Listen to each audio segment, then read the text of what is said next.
going back to the daycare question, someone wants to start a daycare, or maybe they already have a daycare and they haven't taken any deductions from it. How would they go about deducting the portion of their house that's used for when the kids come over?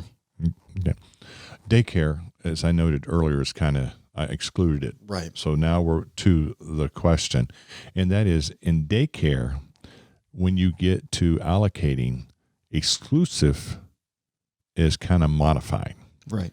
And so what you do is actually on the form for office and home, it's going to ask you square footage, and you can have part of the house that the daycare is exclusive use.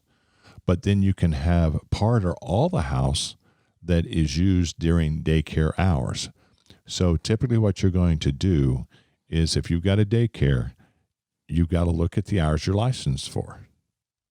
See, again, we're talking about it's a business. So I'm licensed from 7:30 to 5:30, 5 days a week.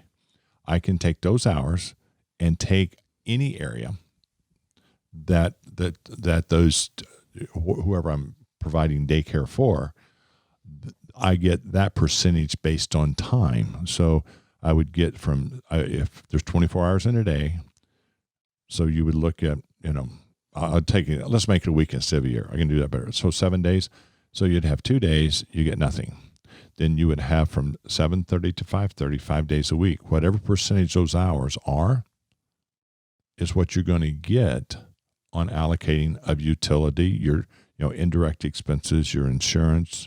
You get on all your expenses. So the important thing, daycare is a very different one, because they realize that that's truly a business that, and again, the IRS is going to look at your license. You can't go and say, well, I got a daycare, I can write off the whole house. Right.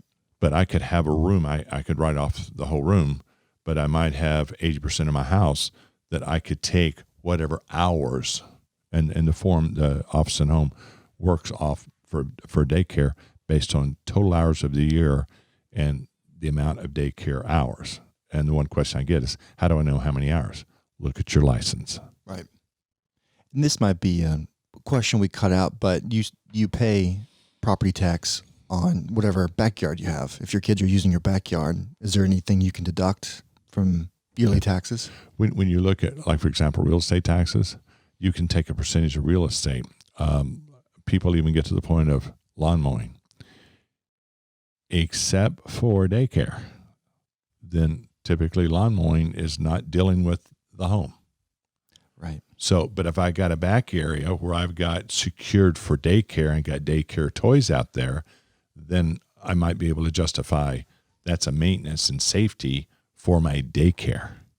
But I can't take part of my lawn mowing if I got inventory stored in the closet. Sure. Yeah. That makes sense. It secures it though, right? Yeah. It secures it. I take the long path to the inventory. I go outside and around the corner. And, Anything for the deduction. let me see. Starbucks is 2 blocks away. Ooh, nice. I'm going to walk down there and then come back. Yeah, it's 35 miles away. Right. Are there any industries that we missed out on that would be exceptions to any of these rules? Anything that you could think of that we know the daycare, there's a modification? Is there anything else? Not really.